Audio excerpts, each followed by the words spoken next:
malen wore neri yandial kashon wore rey ler kana me biya ler mi pai togan tama biya jeling tenen gwasa me mishejek nyoka kanete kokien go ba jeling an wartin kokien goro ban wojin biya subscribe kabi notification bell ja twani mi jiram jidit ne ideal shang shabaja kan ideal abaja ka janka baja kan wore take wood janka na mentama no kujin shalka awere al village so wood janga na mo shalaro jen sherora ngap cheroda nak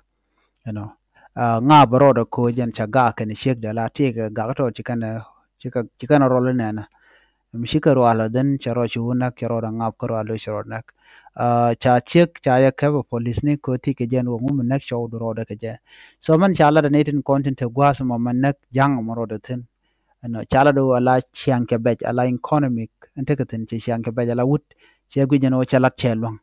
no culture lel pai ben tama ka jang alo mi shi ngaje no chi duar shi ga luang kala de ka termal luang kala de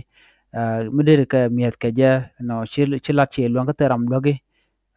den la char no borore nak wajen dob dan nak gudu marore gudu ma choda nak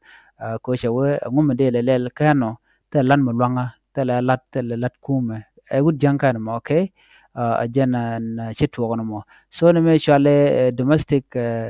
ngade bailen ala mi she ran wo min nagro de ke kwiko chi shanke bech wan an tam ga en gwada me ko shanke baja wa men na karudin dong bi shek broda ngap ki broda na ko jetel do jetel kon me jega dong chui gat ka tel lok anyok ba chaje go no shek bom mi cha kun nyak den gwada mo kan kwal cholo no gender based violence no mo so ko jin min nagro du ke kwi ko tel mi gwa mi jeka dong chi shanke baja na broda nak so jen chale no ko jamon so yo shek yo mi cha kun nyak da bo be nyak da mo be mo pure le be nyak da be mo kerek so na me reg mi chitu ka jen u janka na me no ka leg state jen che liu ko cha ga kan shek de ti ke je kwi kwan ke kwi kwan kon dong de sham gat no an gwa da mo chitu gino to baro nak so jen da na chitu ko no mo cha la do she tegre che jabat an wala re wucha ka leg state ala wajana ke wajinka